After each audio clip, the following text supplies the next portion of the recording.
கர்த்தருடைய பரிசுத்த நாமத்திற்கு ஸ்தோத்திரம். என்னையும் ஒரு சாட்சியாக நிறுத்துகிற தேவனுக்கு நன்றி செலுத்துகிறேன். 24 வருஷமாக சொந்தமாக வீடு வாங்கணும்னு நாங்கள் முயற்சி பண்ணிகிட்டு இருந்தோம். ஆனால் எங்களுக்கு வாய்க்கல. பிரதர்கிட்ட இருந்து அப்பாயின்மெண்ட் கிடச்சி நாங்கள் போய் ப்ரேயர் பண்ணிகிட்டு வந்தோம். அப்போ சொன்னாங்க, நீங்கள் அடுத்த தடவை வரும்போது கண்டிப்பாக நீங்கள் வீடு வாங்கிட்டோன்னு சாட்சி சொல்வீங்க அப்படின்னு சொல்லி அனுப்புனாங்க. ஆனால் வீடு வாங்குவதற்கு தேவையான பணம் இல்லாமல் இருந்தாலும் தேவனுடைய கிருபையால் லோன் போட்டு வாங்குவதற்கு தேவன் உதவி செய்தார். அது மட்டும் இல்லை, எனக்கு இந்த காலத்தில் ஒரு சின்னதாக ஒரு கட்டி ஒன்று வந்திருந்தது. அது பயாப்சி டெஸ்ட் எடுத்துகிட்டு டாக்டர் சொன்னாங்க கண்டிப்பாக ஆப்ரேஷன் பண்ணணும் அப்படின்னு சொன்னாங்க. அப்போ நான் சென்னை அடைக்கலப்பட்டினத்தில் போய் ப்ரேயர் பண்ணிவிட்டு போய் பார்த்தோம். அப்போ டாக்டர் சொன்னாங்க இதை மாத்திரையினாலே கரைச்சிடலாம் அப்படின்னு சொல்லிட்டு சொன்னாங்க. இந்த சாட்சியை எனக்கு கொடுத்த தேவனுக்கு கோடான கோடி ஸ்தோத்திரங்களை நன்றி பலிகளையும் ஏறெடுக்கிறேன். எனக்கு வீட்டை வாங்கி தந்த ஏசப்பாவுக்கும் கோடான கோடி ஸ்தோத்திரங்களை ஏறெடுக்கிறேன். பரிசுத்த நாமத்துக்கு ஸ்தோத்திரம். என் பேர் ஷீபா, இவர் என்னோட கணவர் பிரதாப். அவரு வேற ஊர், நான் வேற ஊர், கள்ளக்குறிச்சி, அவர் திருக்கோயிலூர். அவரும் திருமணத்துக்காக ரொம்ப வெயிட் பண்ணி கடவுளுடைய பிள்ளையாய் வேணும்னு சொல்லி ரொம்ப ஜெபிச்சுட்டு இருந்தாரு. நான் இங்கே கடந்த ஒரு 6-7 டைமாக வந்திருக்கேன். ஃபர்ஸ்ட் டைம் வந்தேன், சர்டிஃபிகேட் மிஸ் ஆனது, அதுக்காக சாட்சி கடவுள் கொடுத்தாரு. போன மாதம் ஜூன் மாதம் நான் வந்தேன். ஜூலை மாதம் என்னால் வர முடியல, திருமணத்துக்காக எழுதி கொடுத்துட்டு போனேன். அப்போ நான் வேணுனது என்ன, வீட்டில் என்னுடைய கிறிஸ்தவ குடும்பம் தான், ஆனால் ஒரு நிலை மாறி 33 வயசாச்சு, அதனால் இந்து குடும்பத்தை சார்ந்தவங்களாக இருந்தாலும் பரவாயில்ல, கல்யாணம் பண்ணணும் அப்படின்னு சொல்லி ஒரு முடிவுக்கு வந்துட்டாங்க. என்னோட அப்பா பேர் யோபு. அப்போ நான் ரொம்ப அழுது ஜெபிச்சேன், ஏசப்பா அப்படிப்பட்ட ஒரு விசுவாசத்துள்ள பேருள்ள ஒரு மகளை கிறிஸ்துவ குடும்பத்தினுடைய மணமகனாக தான் எனக்கு நீங்கள் தரணும், நான் கண்டிப்பாக சாட்சியாக வருவேன், இங்கே நிற்பேன்னு சொல்லி வேணுனேன். அப்போ ஐயா சொன்னார், நீ விரும்புகிறபடி ஆக கடவுது, நீ வாழ்ந்து சுகித்திருக்கணும் அப்படின்னு சொல்லி சொன்னார். அதே மாதிரியே கர்த்தர் நவம்பர் 8 எனக்கு திருமணமாகி நிலையில் இங்கே கொண்டு வந்து நிறுத்தின கர்த்தருக்கு கோடான கோடி நன்றி.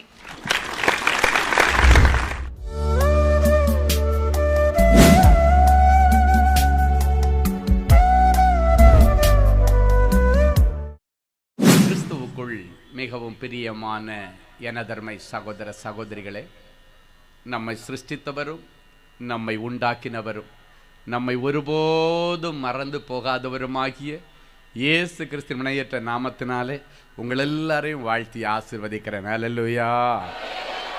எல்லாரும் சந்தோஷமா இருக்கீங்களா?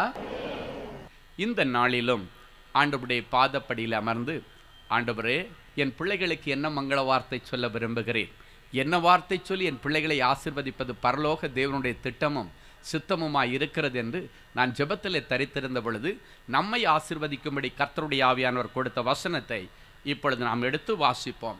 சங்கீதங்களின் புஸ்தகம் 71 அதிகாரம் 5-6 ஆகிய வசனங்கள்.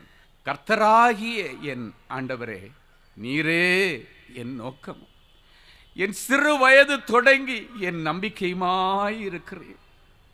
நான் கற்பத்தில் உற்பவித்த நாள் முதல் உம்மால் ஆதரிக்கப்பட்டேன். என் தாயின் வயிற்றிலிருந்து என்னை எடுத்தவர் நீரே, உம்மையே எப்போதும் துதிப்பேன். 2000 வருஷங்களுக்கு முன்பாக நம் ஆண்டவராகி இயேசு கிறிஸ்து பூமியில் வாழ்ந்த நாட்களில் ஒரு வீட்டுக்குள்ளால ஒரு கூட்டம் நடக்கிறது. இன்னைக்கு இஸ்ரேல் தேசத்துக்கு போனால் அந்த வீடை நீங்கள் பார்க்க முடியும். அந்த வீட்டுக்குள்ளால ஒரு மீட்டிங் நடந்துட்டு இருக்கு. இயேசு கிறிஸ்து பிரசங்கம் பண்ணிட்டு இருக்கிறார். வேதம் என்ன சொல்லுகிறது, பிணியாளிகளை குணமாக்கத்தக்கதான வல்லமை அவர் பேசிட்டு இருக்கும் பொழுதே ஜனங்கள் மத்தியில் வந்துச்சான். ஒரு பெரிய வல்லமை. வசனம் கரெக்டா சொல்லுகிறது, பிணியாளிகளை குணமாக்கத்தக்கதான வல்லமை அவர் பிரசங்கித்து கொண்டிருக்கும் பொழுது வந்ததாம். இப்ப நீங்க தேவனுடைய பிரசங்கத்தை கேட்டுட்டு இருக்கீங்க. ஆமென். இன்னைக்கு பிணியாளிகளை குணமாக்கத்தக்கதான வல்லமை உங்க மேல இறங்க போகிறது. ஹல்லேலூயா. இப்போ வல்லமை இறங்கி நிறைய பேருக்குள்ள அற்புதம் நடக்கிறத அவங்க டேஸ்ட் பண்ண உடனடியாக இந்த செய்தி பரவுன உடனே கொஞ்சம் பேர் போய் ரொம்ப வருஷமா திமிர்வாதமா கிடக்கிற கை கால் விளங்காத ஒருத்தனை பார்த்து, டேய் நல்ல சான்ஸு, இன்னைக்கு இந்த கப்பர்நகூம் பட்டணத்தில் ஒரு வீட்டில் இயேசுவாமி இருக்கார, மீட்டிங் நடந்துட்டு இருக்கு, வான்னு தூக்கிட்டு வர்றாங்க. அவனால் எழுப்பி கையை பிடிச்சி நடத்தி கூட்டிட்டு வர முடியாது, அவனை தூக்கி கொண்டு வந்தார்கள். ஒரு கட்டில் போட்டு தூக்கிட்டு வர்றாங்க. உள்ள வந்தா உள்ளுக்குள்ளால அந்த வியாதியஸ்தனை கொண்டு வர முடியாது, அவனை தூக்கிட்டு வர முடியாது, கட்டில வச்சு தூக்கிட்டு வர்றாங்க. அப்ப அவங்க முன்னால கொண்டு போக முடியாது, பயங்கரமான கிரவுடு. யோசிக்கிறாங்க, எப்படியாவது இன்னைக்கு இவனுடைய இந்த வியாதிக்கு முடிவை வாங்கி கொடுத்து தான் போனேன்னு சொல்லி இவனை சுமந்து கொண்டு வந்தவர்கள் அந்த வீட்டினுடைய தட்டோட பிரிச்சு அந்த தட்டோடு வழியா அந்த திமிர்வாதக்காரனை முன்னால இறக்குறாங்க. நல்லா உங்களுக்கு முன்னால விஷுவலைஸா நான் சொல்றேன். இந்த இடத்துல இயேசுவாமி நின்று பிரசங்கம் பண்ணிட்டு இருக்காருன்னா மேல ஓட பிரிச்சு அந்த கட்டில் அப்படியே இறக்குறாங்க. கட்டில் மேல அவனை படுக்க வச்சு அந்த கட்டிலோடு அவனை கீழே இறக்குறாங்க. அவர் பிரசங்கித்து கொண்டிருக்கும் பொழுது அந்த வியாதியஸ்தனை கண்டார். இன்றைக்கு உங்களை பார்த்து கொண்டே இருக்கிறார். உங்க எல்லார் மேலும் ஆண்டவருடைய பார்வை விழுகிறது. ஆண்டவர் அந்த பார்த்துட்டு என்ன சொல்றாரு? அவர்களுடைய விசுவாசத்தை அவர் கண்டு, மனுஷனே உன் பாவங்கள் உனக்கு மன்னிக்கப்பட்டன என்று சொன்னார். நம்பிக்கையை கண்டு. இப்ப பாருங்க, அந்த வியாதியஸ்தனுக்கு நம்பிக்கை இருக்கு, அவனை கூட்டிட்டு வந்த ஜனங்களுக்கு ஒரு நம்பிக்கை இருக்கு. என்ன நம்பிக்கை? இயேசுவாமிட்ட இன்னைக்கு வந்திருக்கிறோம், அவர் மீட்டிங் நடத்துறார், அவர் மீட்டிங்ல அற்புதம் நடக்கும் என்கிற நம்பிக்கை அவர்களுக்கு இருந்தது. அந்த நம்பிக்கை ஒரு நாளும் வீண் போகாது. ஹல்லேலூயா. அந்த நம்பிக்கையோடு கூட அவர்கள் இறக்கிறத பார்த்து அந்த வியாதியஸ்தனுக்குள் இருந்த நம்பிக்கையையும் கொண்டு வந்த ஜனங்களுக்குள்ள விசுவாசத்தை கண்டார். இவனை பார்த்தது மட்டும் இல்ல, அவருடைய விசுவாசத்தை பார்க்கிறார். இன்றைக்கு உன் விசுவாசத்தை தான் ஆண்டவர் பார்க்கிறார். உங்க மனசை பார்க்கிறார். நீ விரும்பி வந்த காரியம் அவராலே ஆகும் என்று நீங்க நம்புறீங்கன்னா அது ஆகும். ஹல்லேலூயா. அன்னைக்கு விசுவாசத்தோட கொண்டு வந்து இறக்குனாங்க. ஆண்டவர் சொன்னார், உன் பாவங்கள் மன்னிக்கப்பட்டது. அப்படின்னா இந்த திமிர்வாதம் எதன் நிமித்தம் அவனுக்கு வந்தது? இவன் செய்த பாவங்களின் நிமித்தம் வந்தது. இன்னைக்கு ஆண்டவர் சொல்லுகிறார், நீ படுற கஷ்டம் ஒருவேளை நீ செய்த பாவமா இருக்கலாம், இல்லாவிட்டால் மூதாதையருடைய சாபமா இருக்கலாம், இல்லாவிட்டால் ஆண்டவர் உன்னை சோதிக்கும்படியாக கொண்டு வரப்பட்ட ஒரு விசுவாச சோதனையா இருக்கலாம். எதுவாயிருந்தாலும் ஆண்டவர் சொல்கிறார், இன்றைக்கு உன்னுடைய பாவங்களும் மன்னிக்கப்பட்டது, உன்னுடைய வியாதிகளுக்கும் ஆண்டவர் முடிவை கொண்டு வந்தார். ஹல்லேலூயா. அடுத்து சொன்னாரு, உன் படுக்கை எடுத்து நடந்துட்டு போ. அப்படின்னா இவ்வளவு நேரமா இந்த படுக்கை ஒன்ன சுமந்தது, இப்ப இந்த படுக்கையை நீ சுமந்துட்டு உன் வீட்டுக்கு நடந்து போ அப்படின்னார். உடனே அவன் எழுந்து படுக்கை எடுத்துட்டு வீட்டுக்கு நடந்து போனானா. இன்னைக்கு ஆண்டவர் சொல்லுகிறார், உடனே. இன்றைக்கு ஸ்பாட் மிரக்கிள்னு ஆண்டவர் சொல்றார். ஏன்னா அவன் நம்பிக்கையை பார்க்கிறான். தாவீதுடைய நம்பிக்கையை கண்டு அவன் ஒரு பெரிய ராஜாவாக அபிஷேகம் பண்ணின ஆண்டவர் உன் நம்பிக்கையை பார்த்து உன் வியாதியை குணமாக்க மாட்டாரா? கண்டிப்பா பண்ணுவார். அது அவருக்கு லேசான காரியம்.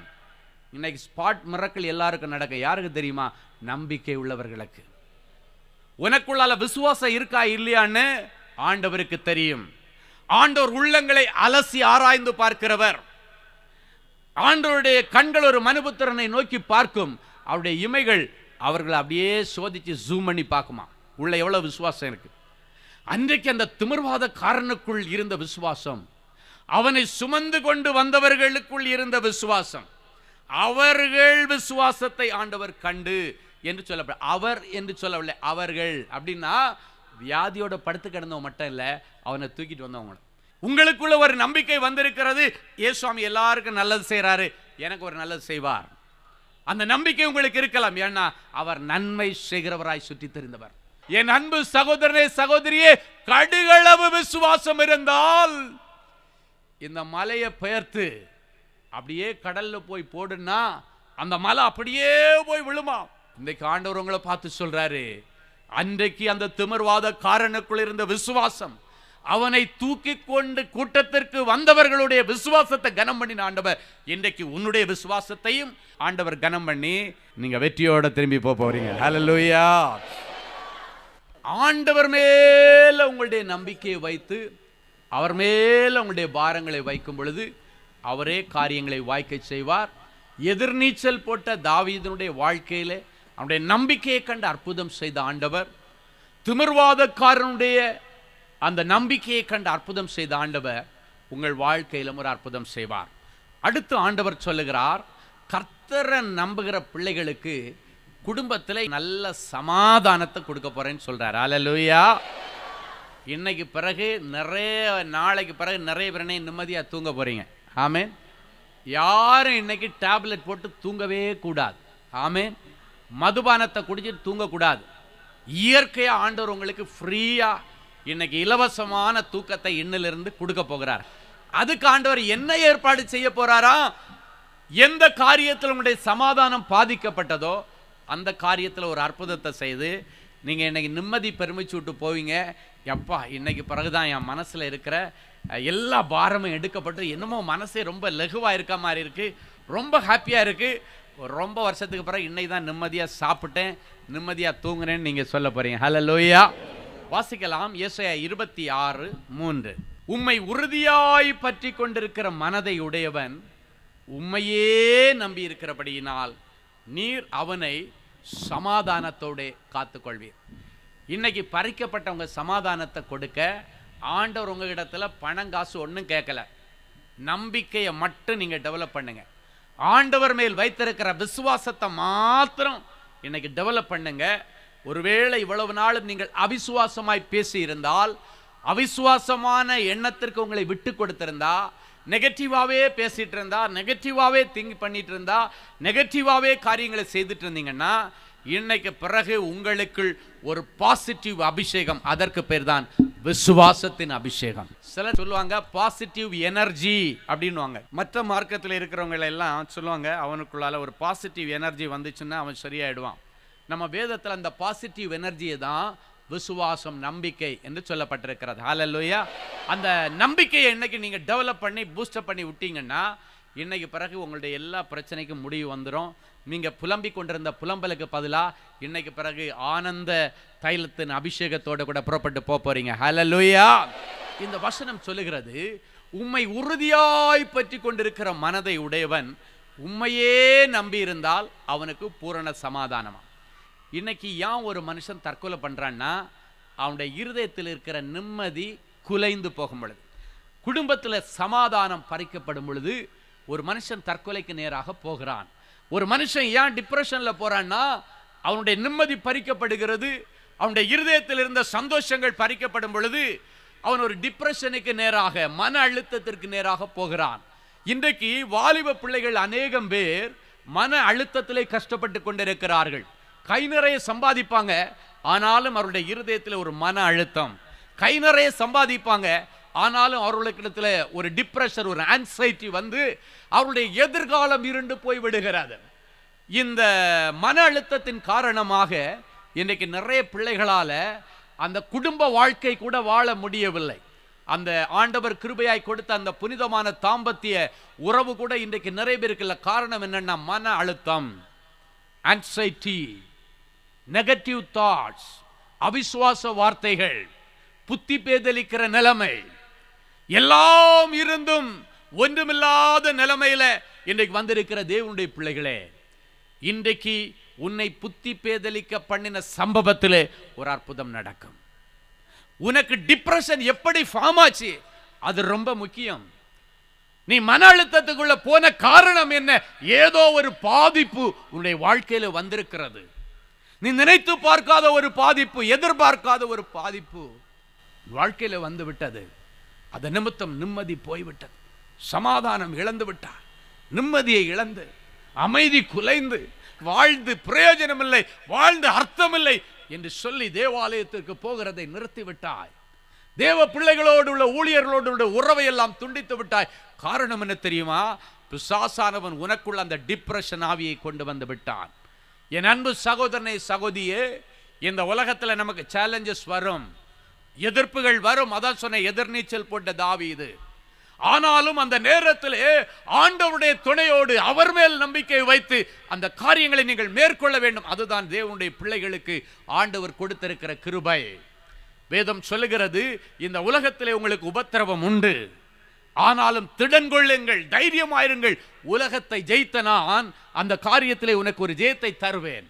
எப்பொழுது அந்த பிள்ளைகளுக்கு ஜெயம் கிடைக்கும் என்கிற நம்பிக்கை இழந்து விடுகிறார்களோ அப்பொழுதுதான் அவர்களுக்குள் இந்த டிப்ரெஷன் ஆவி வந்து அவர்களை பற்றி பிடிக்கிறது. அதன் நிமித்தம் மதுபான கடைகளுக்கு போகிறான். டிப்ரெஷன்லேருந்து வெளியே வர முடியுமா? முடியாது. இன்னும் ஆழத்திற்குள்ளே தான் போவான். அதன் நிமித்தம் தேவையில்லாத வேசிகளை தேடி போகிறான். நிம்மதி கிடைத்து விடுமா?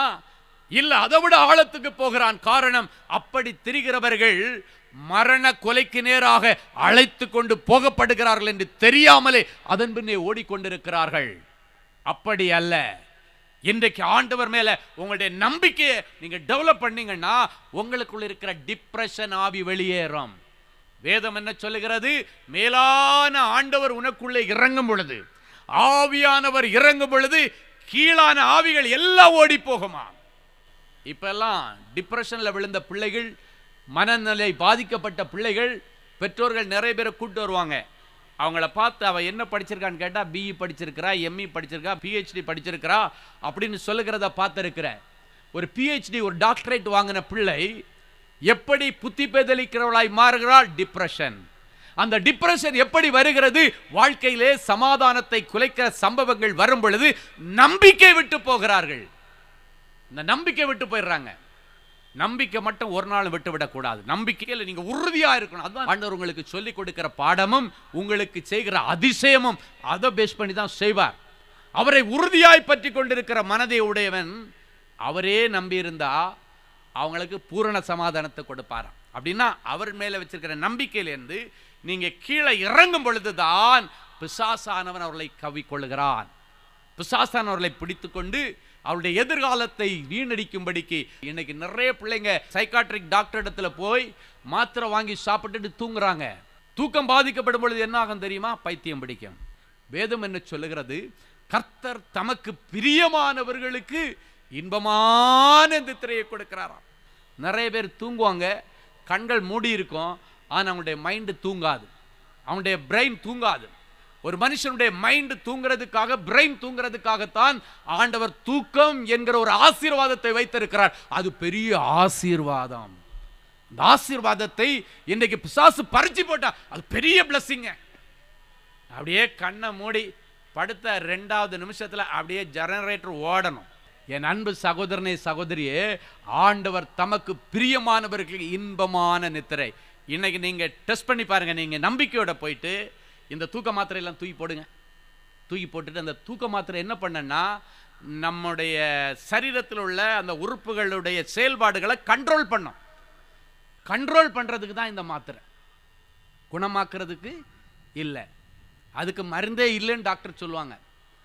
ஒருத்த மன அழுத்தத்தில் விழுந்துட்டானா ஒரே மருந்து வேத தியானம்.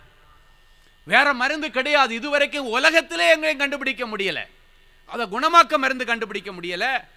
அதை நிமித்தம் அவனுடைய எதிர்காலத்தை குறைச்சி அவனை இருட்டறையில் போட்டு கொஞ்சம் கொஞ்சமாக படிப்படி அவனுடைய திங்கிங் கெப்பாசிட்டி, அதுவரைக்கும் நல்ல கிரியேட்டிவ் பவர் அதிகமாக இருக்கும், அதெல்லாம் சப்ரஸ் பண்ணி பிரகாசிக்க வேண்டியவனை அப்படியே அமுக்கி ஓரமாக ஒதுக்கி வச்சு ஒரு ஸ்டேஜுக்கு மேலே அவங்களால ஒன்றும் பண்ண முடியாது.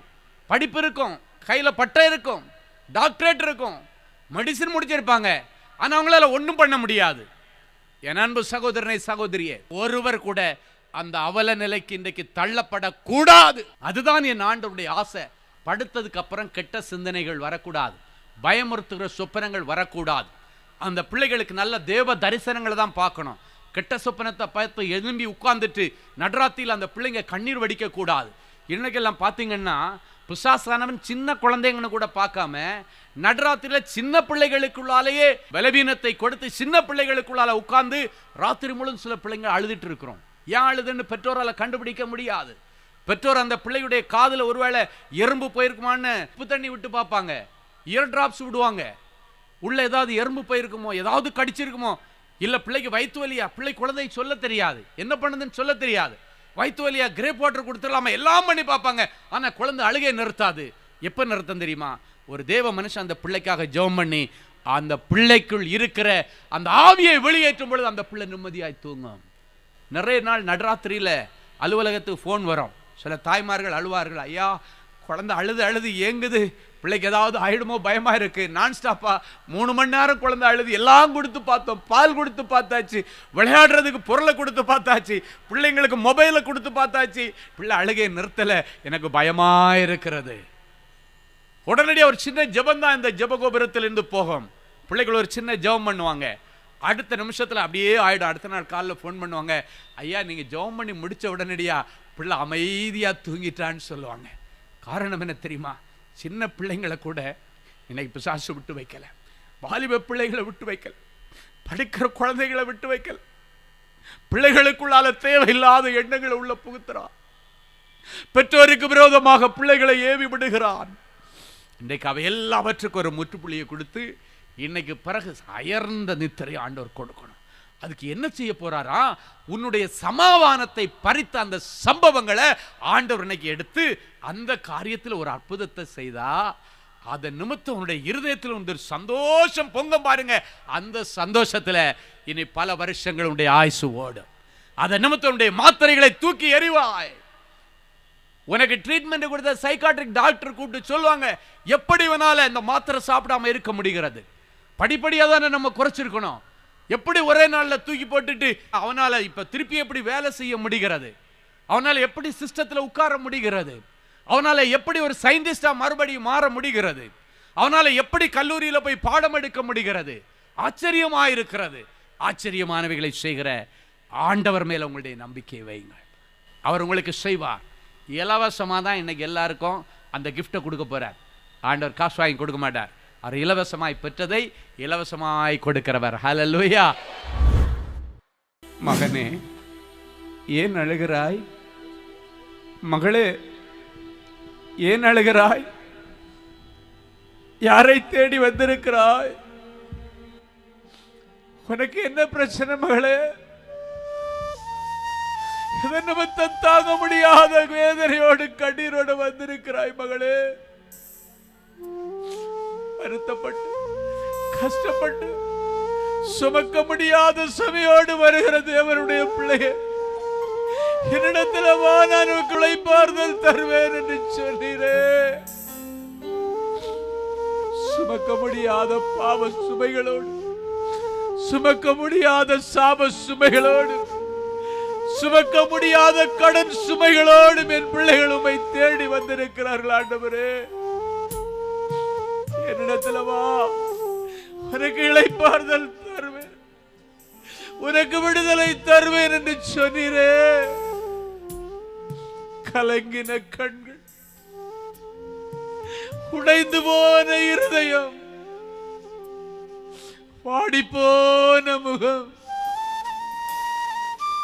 போதுமாண்டவர். என் பிள்ளைகளால் இதுக்கு மேல தாங்க முடியவில்லை ஆண்டவர்.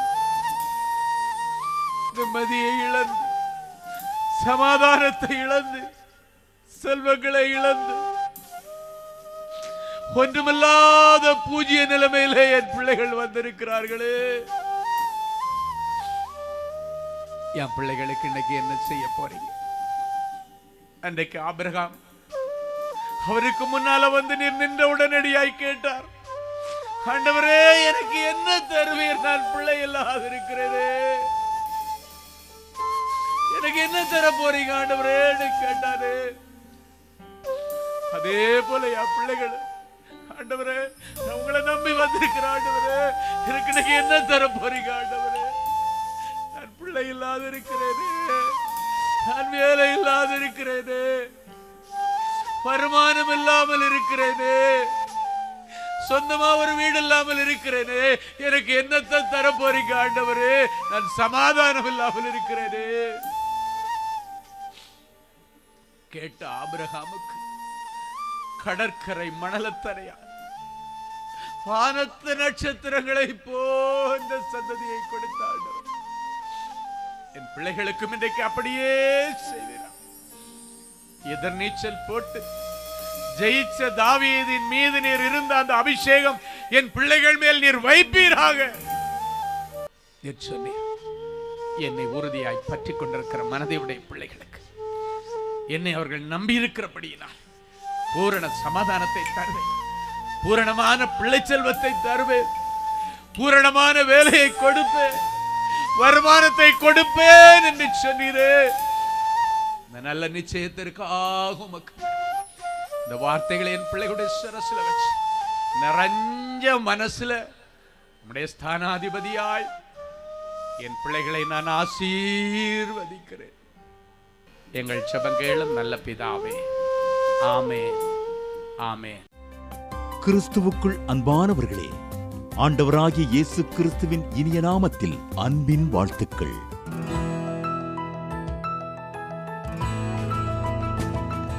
எங்களுடைய மார்வெல் திருமண தகவல் மையத்தை ஆன்லைன் சேவை மூலம் உங்களுக்கு அறிமுகப்படுத்துவதில் நாங்கள் மிகுந்த மகிழ்ச்சி அடைகிறோம். எங்களது மார்வெல் திருமண மையம் கிறிஸ்தவ குடும்பத்தில் திருமணத்திற்கு ஆயத்தமாயிருப்பவர்கள் தங்களுக்கு ஏற்ற வாழ்க்கை துணையை தேர்ந்தெடுக்க சிறந்த திருமண சேவை மையமாக இருக்கிறது.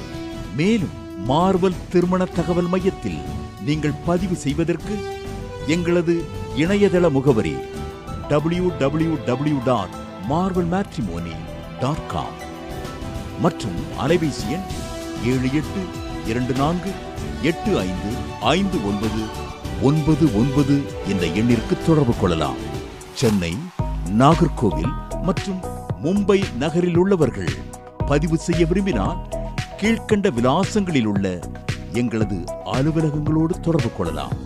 Email info@marvelmatrimony.com. ஆண்டவர் தாமே உங்களை அளவில்லாமல் ஆசீர்வதிப்பாராக.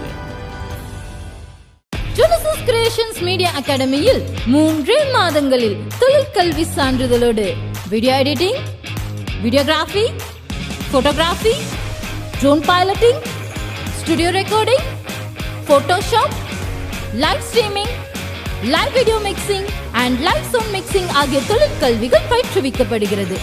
புது தொழில் நுணுக்கங்களுடன் குறைவான கட்டணத்தில் நிறைவான தொழிற்கல்வி பெற்றுக்கொள்ள உங்கள் எதிர்கால கனவை நினைவாக்க எங்களது ஜெனசிஸ் கிரியேஷன்ஸை இன்றே தொடர்பு கொள்ளுங்கள். மேலும் விவரங்களுக்கு 7824850999 என்ற எண்ணை தொடர்பு கொள்ளுங்கள். அன்பு தேவனுடைய பிள்ளைகளே, இந்நிகழ்ச்சியின் மூலம் நீங்கள் பெற்றுக்கொண்ட ஆசீர்வாதங்களை உங்கள் ஜெப விண்ணப்பங்களையும் அனுப்ப வேண்டிய முகவரி தேவனின் அன்பு ஊழியங்கள், எண் 340B பார் 1A 3B1 Vinayak avenue, OMR road, Okkiyam, Thoraipakkam, Chennai 600097. இது இந்தியன் ஆயில் பெட்ரோல் பங்க் எதிரில் அமைந்துள்ளது மற்றும் காக்னிசன்ட் டெக்னாலஜி சொல்யூஷன்ஸ் அருகிலும் அமைந்துள்ளது. மின்னஞ்சல் prayer@godsloveministries.co.in. எங்களது இணையதளம் www.godsloveministries.co.in. மேலும் 24 மணி நேர ஜெப உதவிக்கு 04454479999 மற்றும் 9941950999 என்ற எண்களுக்கு தொடர்பு கொள்ளுங்கள். கர்த்தர் தாமே உங்களை ஆசீர்வதிப்பாராக.